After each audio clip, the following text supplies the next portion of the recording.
Obrigado, Bruno, pelas palavras. É uma honra para mim. Queria ter um filho bonito assim. Uma filha linda eu já tenho, só faltava ter um filho bonito assim. Mas é verdade, eu sempre disse para ele que eu queria ter um filho assim, que nem ele, porque ele é um homem de Deus. Isso a gente não está trocando, né, figurinha aqui, mas realmente há muitos anos eu já conheço ele e sempre disse para ele do temor que ele tem pela palavra de Deus. E isso, nos dias de hoje, não é muito comum. Tá? Eu creio que aqui todos já são filhos de Deus, já fizeram a confissão. Tem alguém que ainda não fez confissão de fé aqui e já aceitou Jesus como Senhor e Salvador? Alguém já ainda não aceitou Jesus? Não? Amém. Então todos somos filhos. Amém? Então, tá bom. Então vamos falar para os filhos, né? Queria te convidar a abrir tua Bíblia lá em João 1, versículo 12. Na verdade, eu não sei se vocês todos têm caneta, tem como anotar. É interessante sempre que você vir a uma reunião, a um culto, você trazer um caderno ou uma agenda e uma caneta para anotar, né? Muitos anotam também no celular, né?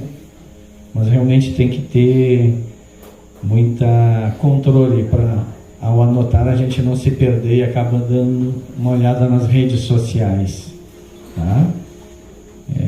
Desde 2002 eu tenho todas as agendas de todas as pregações, de todos os cultos que eu assisti até hoje, tá? Então, porque apesar de eu sempre dizer que eu tenho uma memória fotográfica, mas eu já cheguei à conclusão de que a memória, ela muitas vezes nos trai, né? E às vezes é muitas informações, né?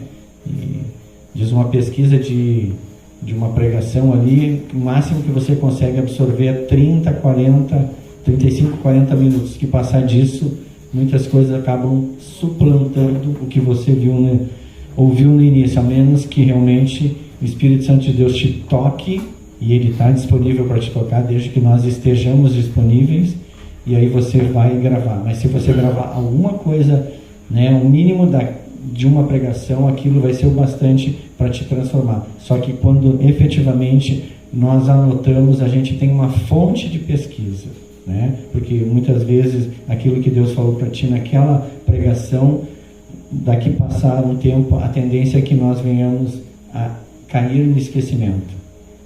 E aí quando você tem essa fonte de pesquisa, você vai lá e lembra de novo, né? A palavra do Senhor diz: quero trazer à memória aquilo que pode me dar esperança, né? Então, o que me dá esperança é saber que Deus falou comigo, é saber que Deus quer falar comigo. E quando a gente anota, a gente não tem como esquecer. Amém? Hoje, quem não tem muito hábito de ler a Bíblia, de buscar versículo, vai ter que correr. Mas desde já, e depois, se você não conseguir, não tem problema. Eu passo todos os versículos para o pastor Bruno, e depois ele pode colocar no grupo da igreja. Amém? Se você não conseguir, não tem problema. Eu passo para ele, certo? João capítulo 1, versículo 12 diz assim, ó: mas a todos quantos o receberam, deu-lhes o poder de serem filhos de Deus, a saber, aos que creem em seu nome. Amém? Aqui diz que ele deu o poder. Por que o poder? Porque o poder fala que eu posso ou não posso receber. Então eu tenho esse poder de receber ele como, né, como pai e automaticamente me tornar um filho, né? Muitos dizem que todos somos filhos de Deus. Não é verdade. Fomos criados por Deus? Sim. Se fomos criados, logo somos criaturas de Deus. Como é que eu faço para me tornar filho? Quando eu recebo. Esse aqui é o texto áureo que fala que ao recebermos Jesus, Ele nos dá o poder de sermos filhos de Deus. Amém? Abre a tua Bíblia comigo em Romanos 8, versículo 14 a 17.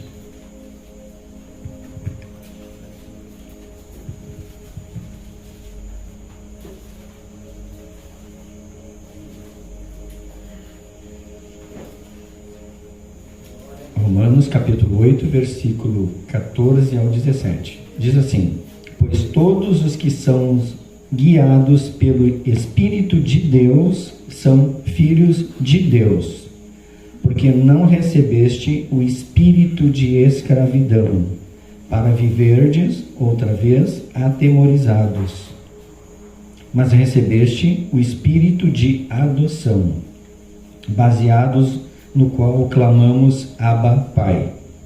O próprio Espírito testifica com o nosso espírito que somos filhos de Deus.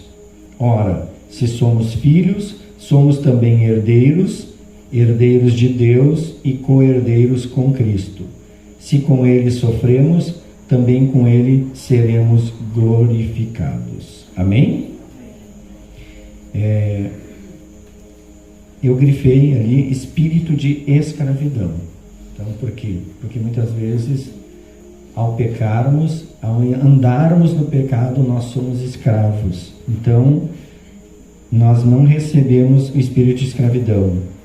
E eu também grifei o espírito de adoção, porque nós fomos adotados, né? E por isso nós clamamos Abba, Pai. Amém?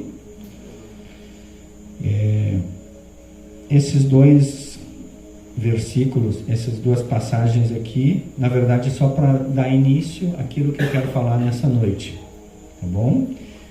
E na verdade eu quero louvar a Deus pela vida da família Schuch ali, pastor Luiz e pastora Raquel Schuch. Quero louvar também a Deus pela vida da família Hag, Alfeu, a Miriam, a Isabela e a Giovana Hag. E quero também louvar a Deus pela família Godinho, Renato e a Magda Godinho, que não estão aqui, mas estão nos assistindo pela internet. Eles não vieram aqui para me ver, tá? Eles vieram aqui para ouvir a palavra de Deus. Quando eles querem me ver, eles vão lá na minha casa, eles têm acesso livre na minha casa. Então eles são meus amigos, são meus irmãos. Quando eles querem nos ver, eles vão na nossa casa. Amém? E eu esqueci de dizer que eu sou o Fontela da Adelaide e ela é a Adelaide do Fontela. E nós somos casados para sempre e somos pais para toda a vida da Ana Luísa. Amém? Esse ano a gente completa 30 anos de felizes casados, de feliz casamento. E somos pais para toda a vida da Ana Luísa há 27 anos e por toda a vida. Amém? Então tá bom. Glória a Deus. Agora nós vamos para o texto, né, que o Espírito Santo, né, me direcionou. Quero te convidar a abrir novamente. Na verdade, a tua Bíblia já está aberta, né? Fomos numa pregação do pastor Hernandes Dias Lopes. Não sei se foi aquela em que a família Hag estava conosco, lá em Porto Alegre. Mas ele diz que conhece muito de uma igreja bíblica quando ele manda abrir a Bíblia e logo em seguida, depois dele terminar a leitura, as pessoas fecham a Bíblia, tá? Na verdade, essa não é uma igreja bíblica, ou pelo menos aqueles membros ainda não entenderam o que é ser uma igreja bíblica, porque o certo é você ficar com a Bíblia aberta, tá bom? Porque Deus só vai falar com você com a Bíblia aberta, e porque nós vamos estar andando e passeando pelas páginas da Bíblia. Amém? E eu quero te convidar a abrir em Neemias, capítulo 4, versículo 14.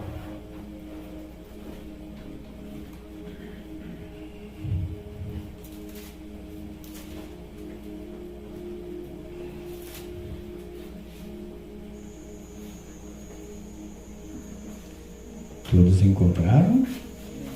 Neemias depois de Esther, né? De Esdras e antes de Esther. Amém? As duas é com ele, só confundir aqui. Neemias, capítulo 4, versículo 14 e a parte B desse versículo. Diz assim a palavra do Senhor: não os temais, lembrai-vos do Senhor, grande e temível, e pelejai pelos vossos irmãos, vossos filhos, vossas filhas, vossa mulher e vossa casa. Amém? Vamos ler de novo? Não os temais, lembrai-vos do Senhor, grande e temível, e pelejai pelos vossos irmãos, vossos filhos, vossas filhas, vossa mulher e vossa casa. Obrigado, Deus, tua palavra está aberta, Pai. Nós queremos, em nome de Jesus, te pedir, Espírito Santo de Deus, que tu fale conosco. Pai, que não seja eu, mas que seja o teu Espírito agindo através da tua palavra. Sabemos que tu tens compromisso com a tua palavra, e a tua palavra, ela diz que ela jamais volta vazia sem antes dar fruto aquilo que ela foi designada.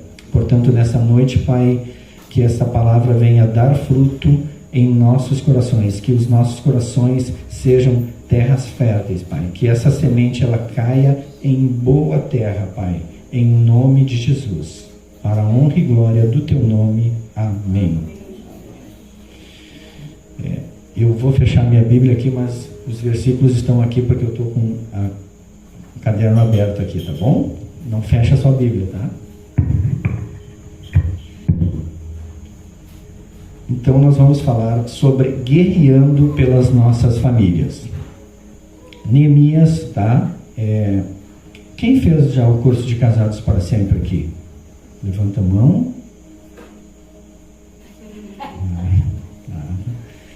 Tá. Então quem não fez ainda, eu os convido, né? E mais do que convidá-los, né? Eu conclamo-los, né? Vocês que são casados, casais, casados ou ainda não casados, né?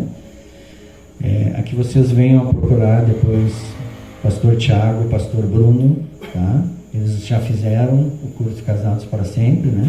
Pastor Tiago, ele fez com 4 meses de casado, fizeram conosco. Ele disse que realmente foi uma diferença muito grande no início do casamento, porque daí ali poupou de muitos erros, né? E o Pastor Bruno também fez, né? Ano passado isso, né? E hoje o Pastor Tiago, ele fez uma vez como aluno e ele fez outra vez como líder. Então ele está habilitado a ministrar o curso para vocês. Então vocês podem procurá-los e com certeza eles vão orientá-los. Amém?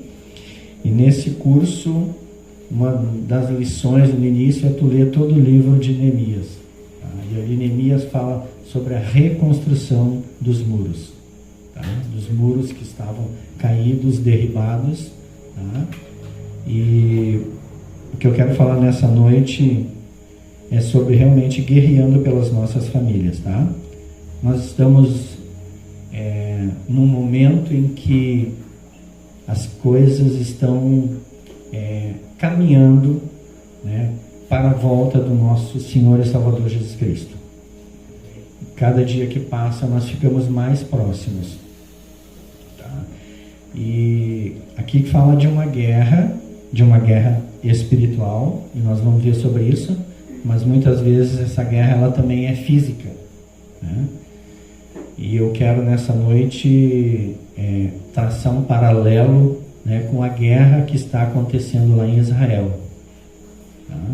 É algo que é real, é algo que muitos de nós, a gente sabe algumas coisas que a gente vê pela TV, e muitas do que a gente ouve ali é distorcida, ou é contada ao bel prazer de quem conta, né? Salvaguardada as devidas proporções. Mas eu tenho um amigo que está lá, ele é brasileiro, ele é de uma patente alta, ele está lutando, né? E hoje eles estão numa grande missão, tá? Hoje, nesse momento, eles estão avançando, tá? E realmente, o que ele me diz, Fontela, estamos orando por ti, estamos orando pela paz de Israel, porque a Bíblia nos diz lá quero te convidar a abrir a Bíblia, deixa marcada em Neemias, né? Mas na verdade, e abre comigo lá em Salmos 122,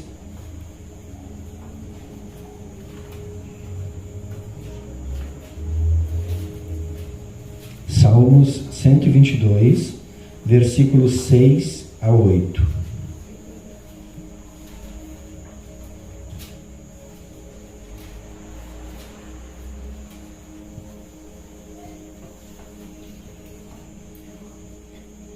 Todos encontraram? Diz assim, a palavra do Senhor: orai pela paz de Jerusalém. Sejam prósperos os que te amam. Reine paz dentro de teus muros e prosperidade nos teus palácios. Por amor dos meus irmãos e amigos eu peço, haja paz em ti. Vamos ler o 9 ali.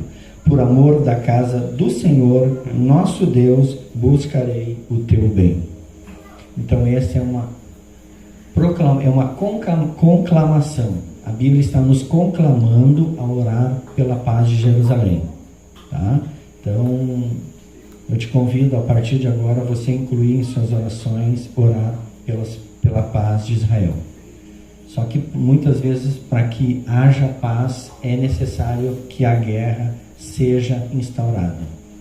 E ele disse para mim: Fontela, continue orando por nós, porque por enquanto nós estamos aqui em guerra. Só que se passar daqui, eles vão bater na casa de vocês aí no Brasil. Quando é eles, é os inimigos de Israel e é os inimigos do povo de Deus.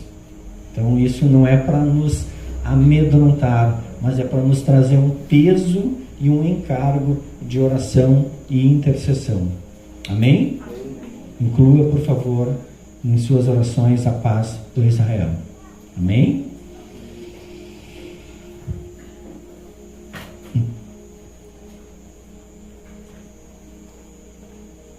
Lembrai-vos do Senhor, grande e temível. Esse é o que você tem que guardar. Lembrai-vos do Senhor, grande e temível. Essa parte do versículo foi na época de Neemias, e hoje ainda é um chamado e uma exortação para produzir em nós uma dedicação maior e mais intensa em relação ao nosso zelo e a nossa oração intercessória por aqueles aos quais o Senhor Deus nos tem confiado. Quem Deus tem nos confiado? No caso de nós homens, as nossas esposas e os filhos, se porventura temos, né? Ou vamos ter, né? Para quem não é casado, né? Você pode orar, pode ter filhos, mas você tem irmãos, você tem pais, você tem que orar, né? Aqui a gente está falando especificamente também para homens sacerdotes que estão conduzindo as suas famílias. Mas se você ainda não constituiu uma família, ou se você, né, não está numa família em que haja um sacerdote, mesmo sendo uma mulher, você pode orar pelos seus filhos, orar pelos seus pais, seus irmãos, né, e orar pelo futuro marido, né, ou um marido que possa voltar, ou um novo marido que Deus possa te dar. E da mesma forma o homem também, né, por uma esposa. Então isso faz parte de uma batalha espiritual. Essa realmente é uma guerra, tá, pessoal? Irmãos, vocês têm que entender que o inimigo, ele não brinca de ser inimigo. Então muitas vezes a gente subestima a esperteza do inimigo, né? Uma das estratégias de guerra é tu jamais subestimar o inimigo, porque muitas vezes aqui diz, precisamos enfrentar a sutileza do inimigo, pois ele está sempre procurando uma brecha para nos atingir e assim dessa forma paralisar a obra de Deus. A palavra do Senhor, ela diz que o nosso inimigo, né, Satanás, o nosso inimigo, ele não é inimigo de Deus, ele é o nosso inimigo, ele é o inimigo da criação de Deus. Ele anda ao derredor, rugindo como leão, procurando quem tragar. Então, ele anda ao derredor, rugindo como leão. Só que em outra passagem, a Bíblia nos diz que os anjos do Senhor acampam-se ao redor daqueles que o temem e os livram, né? Se o inimigo, ele anda rugindo como leão, ao derredor é mais longe. Mas a Bíblia diz que os anjos estão ao nosso redor. Ele rugindo como leão, então quer dizer que ele não é o leão, porque o leão é o leão da tribo de Judá. Então existe uma diferença, né, na maneira de ler e principalmente na maneira de agir. É uma questão de interpretação. Em primeiro lugar, o inimigo tenta paralisar a obra, provocando desânimo interno, né? E vale salientar que os problemas internos são mais perigosos que os problemas externos. Tem uma frase de um escritor que eu não lembro, que ele diz que o nosso pior inimigo, né, não é o inimigo Satanás, é nós mesmos, porque nós limitamos o agir de Deus em nossas vidas. Nós limitamos a capacidade de inteligência, né, de se colocar como filhos de Deus, de assumir tudo aquilo que Deus já nos deu, né? A Bíblia diz que o Senhor já nos abençoou com todas as sortes de bênção nas regiões celestiais, mas nós, como filhos, efetivamente, nós precisamos entender e aceitar, né? Entendi, mas agora eu preciso aceitar e tomar posse disso, porque se eu simplesmente entender, mas eu não aceitar, eu jamais vou desfrutar daquilo que Deus já nos deu. Amém? Abre comigo a Bíblia, força de expressão, mas ela já está aberta, né? Abre, na verdade, no livro de 2 Coríntios, capítulo 4, versículo 7.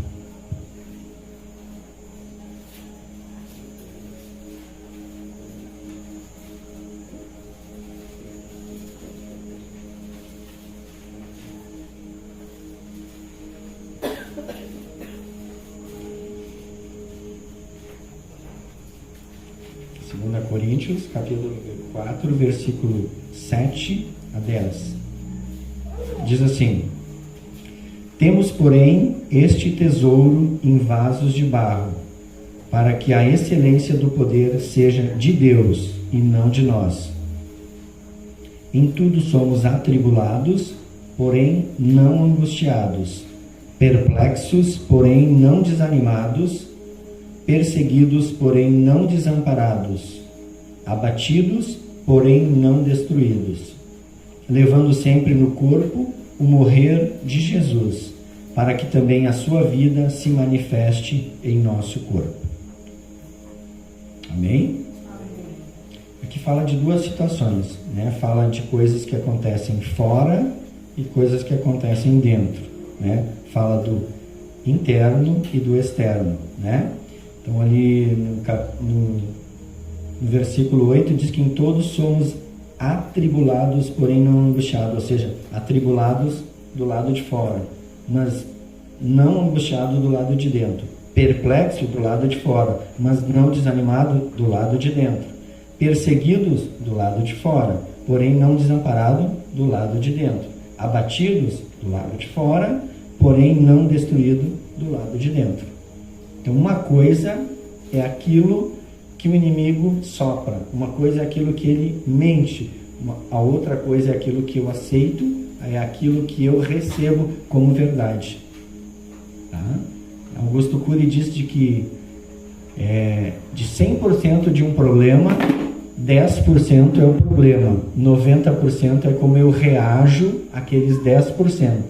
Então, a minha ação e a minha reação diante do problema é a diferença entre eu vencer ou me deixar ser vencido por esse problema.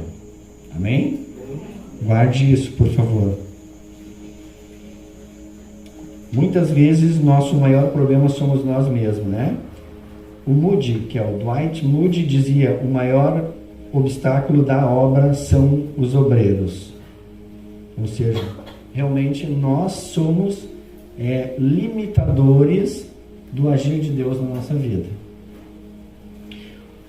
Um povo desanimado sempre olha para a circunstância em vez de olhar para o Senhor. Escuta mais a voz do inimigo do que a voz de Deus. Quem nós temos ouvido nesses últimos dias? Né? A quem nós temos emprestado os nossos ouvidos? Né? Em quem nós temos confiado? Né? Para quem nós temos dado crédito? Né? Se nós temos uma promessa, nós temos uma promessa, temos centenas delas aqui dentro da Bíblia. Mas muitas vezes nós acabamos acreditando mais nas mentiras do inimigo do que as verdades de Deus. O inimigo, ele é especialista em transformar as verdades de Deus em mentira e transformar as mentiras dele em verdade para nós, se nós não nos deixarmos a perceber, né? A Bíblia diz que o meu povo perece por falta de conhecimento, né? O povo, ele erra porque ele não examina as Escrituras, né? Em segundo lugar, o inimigo tenta paralisar a obra espalhando boatos. O boato visa destruir o espírito de coragem e cooperação. Boatos são setas do inimigo. Onde prospera a boataria, os obreiros de Deus ficam alarmados e a obra de Deus paralisa. Os boatos sempre superdimensionam os problemas. Basta nós meditarmos a respeito dos espias lá, né? Que foram lá espiar a terra, né? E foram 12 espias, né? 2 voltaram contando notícias boas e 10 voltaram contando coisas ruins, né? Que a terra era boa, mas os homens eram como gigantes, né? E só que aí, de quem que nós lembramos o nome, né? Só de Josué e Caleb, né? Os outros 10 ninguém sabe o nome, porque Deus não deixa nem colocar na Bíblia o nome de pessoas que se deixam influenciar, que são negativas, que são manipuláveis. E eles com certeza não entraram na terra prometida como todos os outros. Contra os principados e potestades, contra os dominadores deste mundo tenebroso, contra as forças espirituais do mal nas regiões celestes. Portanto, tomai toda a armadura de Deus, para que possais resistir no dia mau, e depois de teres vencido tudo, permanecer inabaláveis. Estais, pois, firmes, cingindo-vos com a verdade e vestindo-vos da couraça da justiça. Calçai os pés com a preparação do Evangelho da paz, embraçando sempre o escudo da fé, com o qual podereis apagar todos os dardos inflamados do maligno. Tomai também o capacete da salvação e a espada do Espírito, que é a palavra de Deus, com toda a oração e súplica, orando em todo o tempo, no Espírito, e para isto vigiando com toda a perseverança e súplica por todos os santos. Amém? Amém. Esse é a armadura de Deus. É um texto bastante conhecido, mas que realmente nós precisamos tomar posse dessas armaduras e vesti-las todas, né? Uma depende da outra, né? Se você não tiver elas todas, nós vamos estar suscetíveis a ficar fragilizados em alguma dessas áreas. Amém? O nosso inimigo é ladrão e assassino. Ele veio roubar, matar e destruir. Ele tem arruinado muitas vidas, destruindo muitos lares, debilitado muitas igrejas, paralisado em muitos lugares a obra de Deus. Como Neemias reagiu a esses ataques do inimigo? Quais são as armas de combate à sutileza do inimigo? Neemias nos ensina 5 princípios. Em primeiro lugar, cada um deve defender a sua própria família. Ou seja, cada um de nós, né, homens ou mulheres, temos esse encargo de defender a nossa própria família. Que o pastor Bruno falou aqui, quem é que daria a sua vida pelo seu filho, né?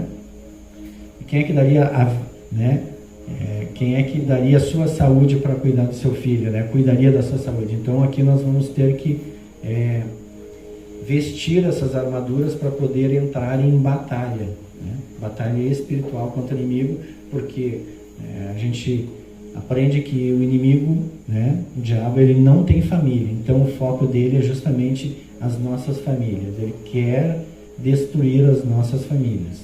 Então nós precisamos... mas isso é historinha, isso é balela. Não, isso é muito real.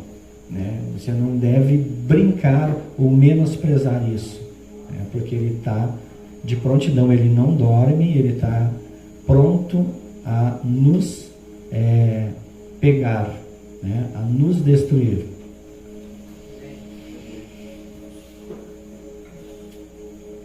Um líder precisa saber como repreender, encorajar e motivar os outros.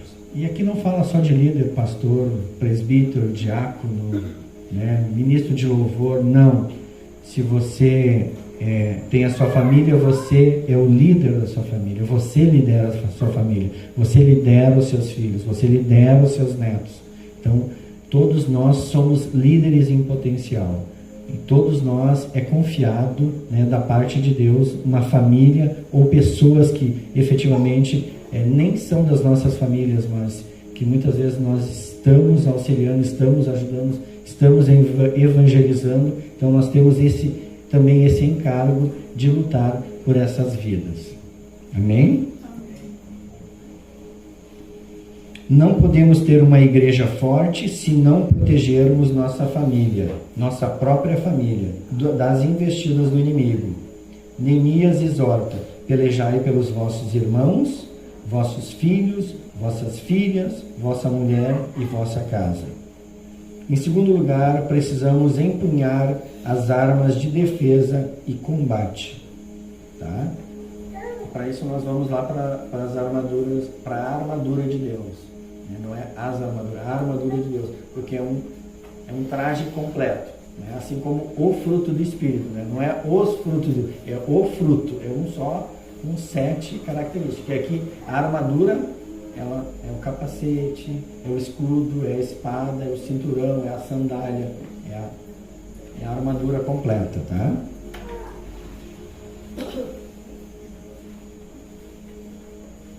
Não podemos enfrentar os inimigos sem usarmos nossas armas de defesa e combate. Cada obreiro é um soldado. Estamos em guerra.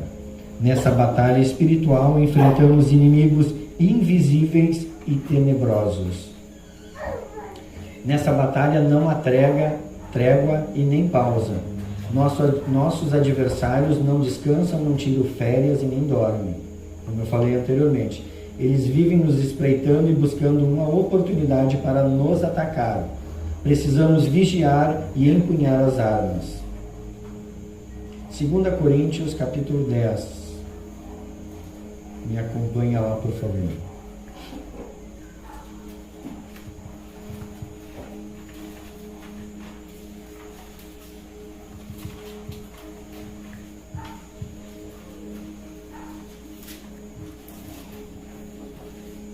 Segunda Coríntios, capítulo 10, versículo 3.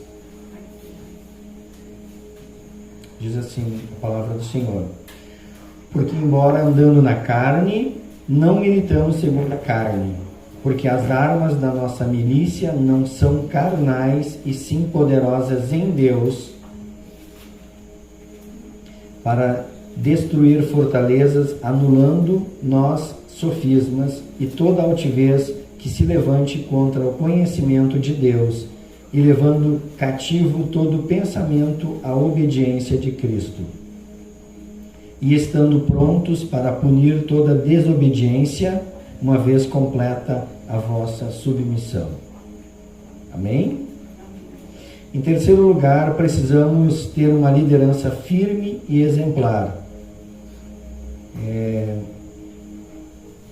Como é que nós temos uma liderança firme e exemplar? Literalmente através do exemplo. Tá? Não adianta nós falarmos se nós não agirmos, né? Tem uma frase que diz que os exemplos, as palavras convencem e os exemplos arrastam, né? Eu gosto muito de uma frase que diz que um pai cobra de um filho porque ele não faz como ele mandou, né? E o filho responde para ele: eu não posso seguir o que tu me fala, porque a maneira como tu faz grita mais alto. O teu exemplo grita mais alto do que aquilo que tu me ensina. Então, não é faz o que eu digo, mas não faz o que eu faço, né? Efetivamente, nós precisamos trazer a responsabilidade de dizer: faz o que eu digo e faz o que eu faço, porque aquilo que eu digo eu também faço. Então nós precisamos ser modelos para o rebanho de Deus, modelos para as nossas famílias. Tá? As pessoas nos seguirão não somente pelo aquilo que nós dissemos, mas principalmente por aquilo que nós fizemos, se é que nós estamos fazendo as coisas certas. Né? Não basta fazer a coisa certa, tem que fazer certo as coisas.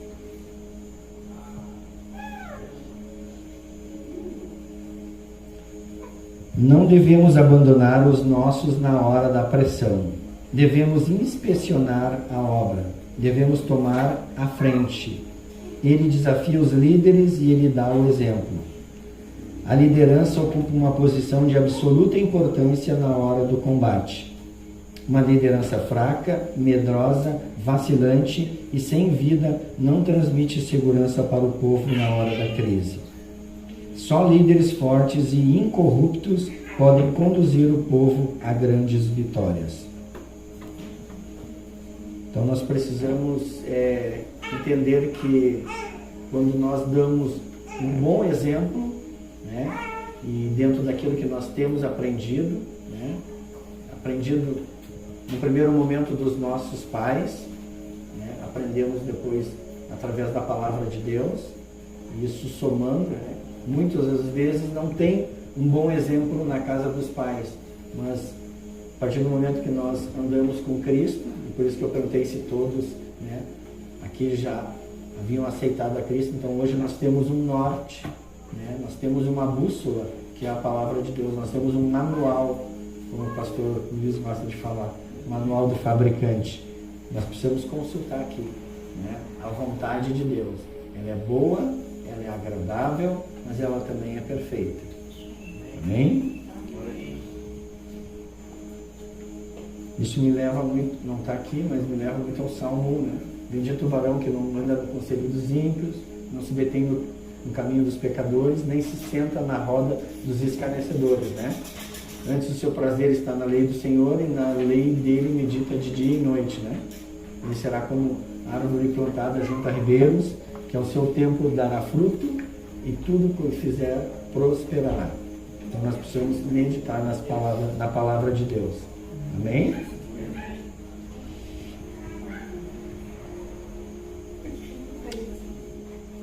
Em quarto lugar, precisamos colocar os olhos em Deus e não no inimigo.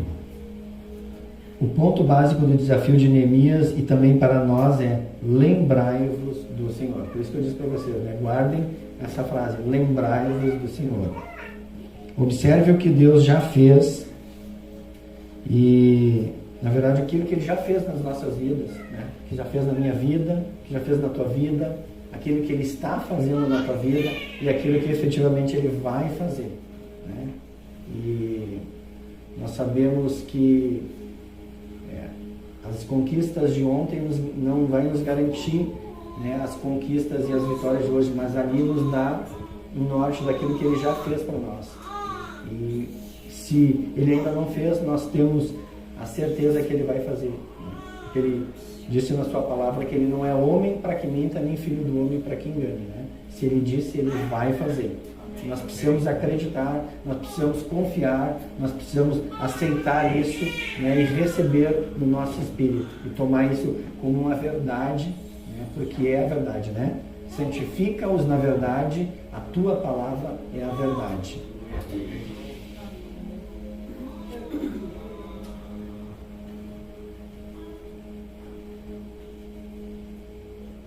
Olhe para a sua fidelidade no passado, veja os livramentos que Ele já deu ao seu povo. Não será diferente agora. Temos de ter muito cuidado com a festa da vitória. Na verdade, quando fala aqui de livramento, eu gosto muito de falar porque a gente tem costume muito de orar sempre, né, todo tempo, mas principalmente quando a gente vai sair de casa, vai para o trabalho, vai viajar, né, para que Deus nos dê livramentos.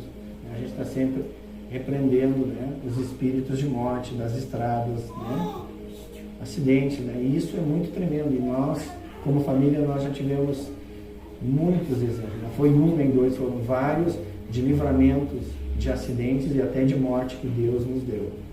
E mais do que isso, né? Eu ouso dizer, né, e nós temos isso como uma verdade para nós, e vivo na nossa memória, que maiores são aqueles livramentos que nós não vimos. Porque aqueles que nós vimos, ele permite que nós vejamos eles. Mas aqueles que nós não vemos, né, muitos livramentos de morte, de bala perdida, de uma série de fatores que a gente não vê. E por não ver, a gente talvez não tenha a dimensão de tudo aquilo que Deus já fez, está fazendo e vai fazer por nós. Então nós precisamos trazer vivo à nossa memória isso. Tá? Naqueles momentos em que o inimigo vem soprar nos nossos ouvidos, nós precisamos ter vivo na nossa memória da onde ele nos tirou, aonde nós estamos e aonde ele quer nos levar. Só que nós precisamos efetivamente querer ir e nos disponibilizar para que ele deixar que ele nos leve para esse lugar. Eu falei ali que temos que ter muito cuidado com a festa da vitória. Nunca somos tão vulneráveis quando depois de uma grande vitória, né? A tendência de depois de uma consagrada vitória é ensarilhar as armas. Quem é que já foi militar aqui? O Fio, eu sei que foi. Foi? Só vocês dois? Eu já fui militar também. Então, ensarilhar armas é você pega os fusíveis lá e coloca eles em 3. Isso? É isso? Mais, né? 3, 4. Coloca todos eles numa posição ali de descanso. Então, você coloca os fuzil ali e vai festejar a vitória. Só que é nesse momento em que nós baixamos a guarda que o inimigo sorrateiro vem, né? E pode pegar a nossa própria arma e atirar contra nós. Então, nós não podemos nunca descansar. Temos que estar sempre atento. Amém? Não esqueçam de não ensarilhar as armas, tá? Nós temos que estar sempre pronto, né? Pronto para atirar.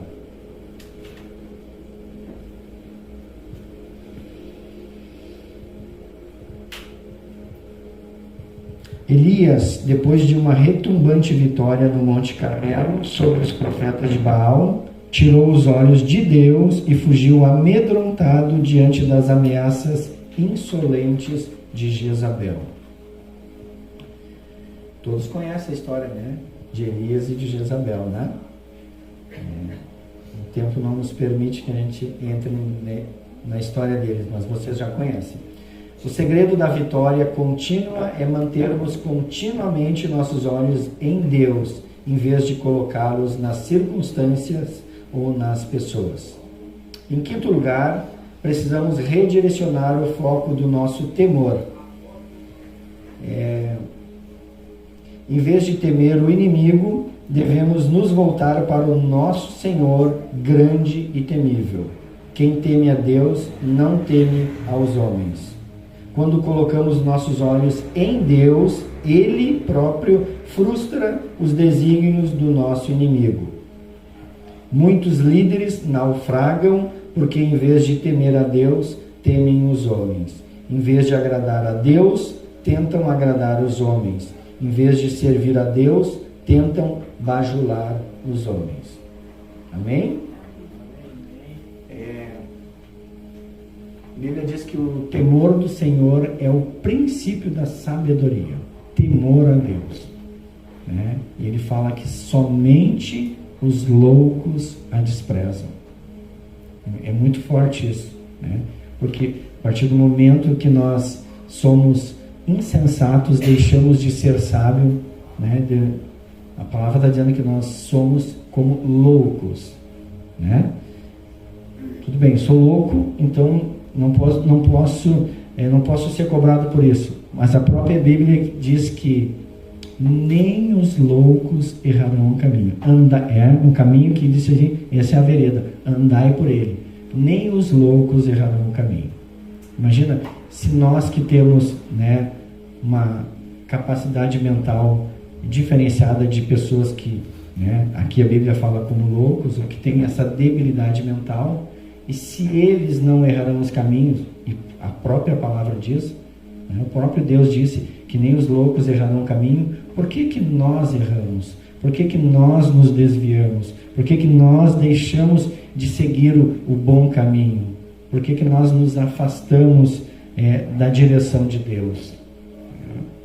Então, é algo para nós pensar e refletir. Amém, queridos? Então tá, essa é a palavra que eu tenho para compartilhar com vocês. Eu perguntei se vocês todos aceitaram Jesus. Vocês, né, não tem ninguém que ainda não aceitou. Eu queria saber se nessa noite tem alguém que por algum motivo esteja afastado ou resolveu, né, dar um tempo nessa caminhada com Deus, né, resolveu dar uma parada, deu uma puxada no freio de mão. Tem alguém aqui nessa noite que... Amém, tem um aqui. Alguém mais que resolveu dar uma parada, tá, né? Tem um livro que diz Decepcionado com Deus, do Philip Yancey, né? E ali é tremendo. Por que né, uma pessoa se decepciona com Deus, né? Muitas vezes nós precisamos nos perdoar e perdoar a Deus também. A Bíblia também diz. Mas como eu, né? Porque muitas vezes a gente se coloca num lugar superior a isso. Tá? Eu queria te convidar, vocês dois, isso? Amém? Queria te convidar nessa noite, se tu queres te reconciliar com Deus, se tu queres voltar novamente a andar, não, né? Mesmo estando vindo aos cultos, eu não sei, eu não congrego aqui, né? Não sei se tu vem sempre aqui, mas queria te convidar, se puder passar aqui à frente. Pode vir vocês dois, traz o Nenê.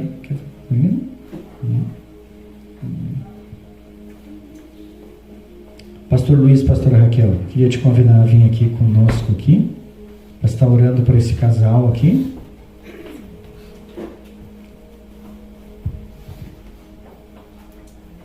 Alguém mais, por algum momento, na caminhada, resolveu dar um tempo e resolveu parar? Alguém mais que está com o freio, apertando o freio de mão puxado, acelerando um pouco? Alguém mais? Isso? Amém. Queria que tu estendesse as tuas mãos para cá. Temos mais uma pessoa, amém. Pastora Adelaide, vem cá, por favor.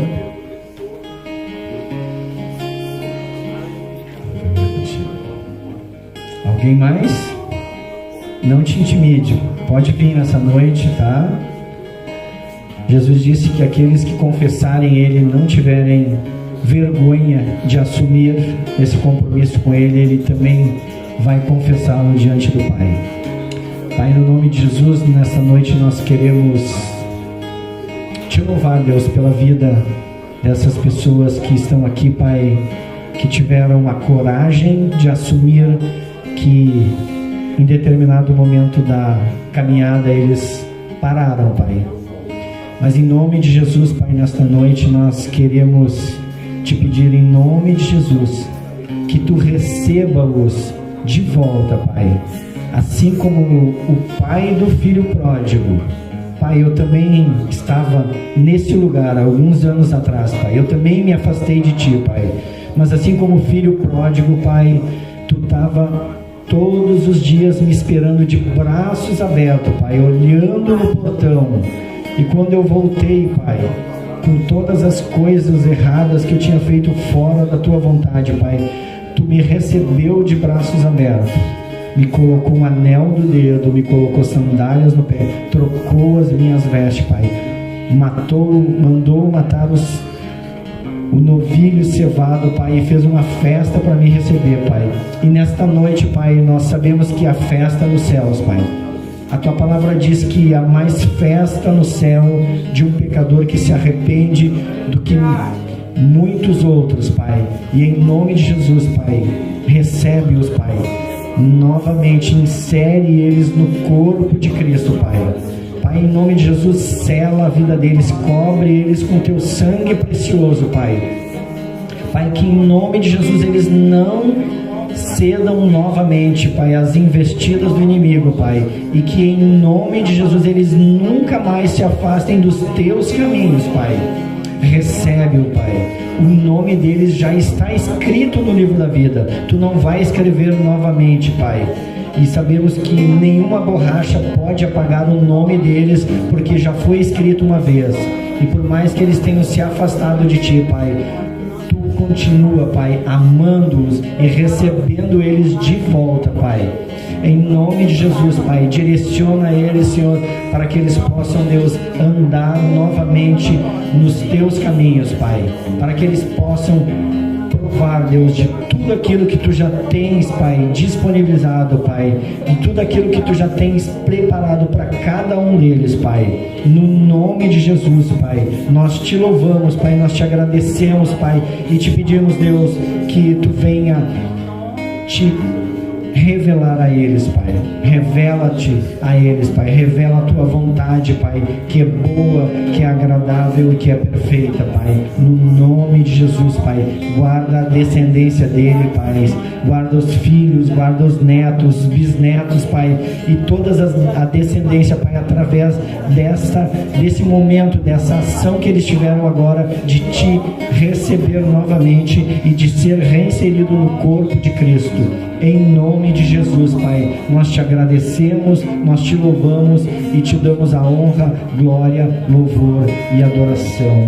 Em nome de Jesus. Em nome de Jesus. Aplauda, Senhor, pela vida dessas pessoas que aqui estão.